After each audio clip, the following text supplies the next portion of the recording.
Kerala state service pensioners അസോസിയേഷന്റെ കീരമ്പാറ മണ്ഡലത്തിന്റെ 42ാമത് വാർഷിക സമ്മേളനം സംഘടിപ്പിച്ചു.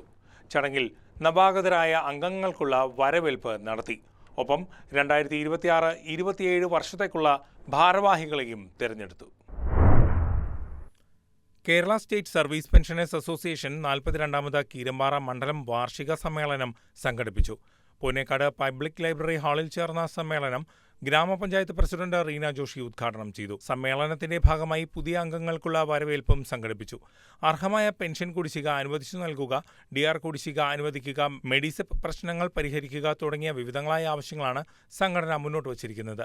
KSSPA മണ്ഡലം പ്രസിഡന്റ് ജോസ് ജോൺ പിച്ചാട്ടുകൂടി അധ്യക്ഷത വഹിച്ചു. മണ്ഡലം സെക്രട്ടറി ജോസ് ജോർജ് ഓലിയപ്പുറം വാർഷിക റിപ്പോർട്ട് അവതരിപ്പിച്ചു. കോൺഗ്രസ് മണ്ഡലം പ്രസിഡന്റ് രാജു എബ്രഹാം നവാഗതരെ ആദരിച്ചു. സംസ്ഥാന സെക്രട്ടേറിയറ്റ് അംഗം ജോസ് KC മുഖ്യപ്രഭാഷണം നടത്തി. മണ്ഡലം ജോയിന്റ് സെക്രട്ടറി ബെന്നീസ് കറിയ സ്വാഗതം ആശംസിച്ചു. 2026-27 വർഷത്തേക്കുള്ള ഭാരവാഹികളെയും തിരഞ്ഞെടുത്തു. ജോയിന്റ് സെക്രട്ടറി സജീവ് ജോസഫ് വരണാധികാരിയായിരുന്നു. ജോസ് ജോൺ പിച്ചാട്ടുകൂടിയെ പ്രസിഡന്റായും ജോസ് ജോർജ് ഓലിയപ്പുറത്തിനെ സെക്രട്ടറിയായും PC എൽദോസ് പുതുമനക്കുടിയെ ട്രഷററായും തിരഞ്ഞെടുത്തു.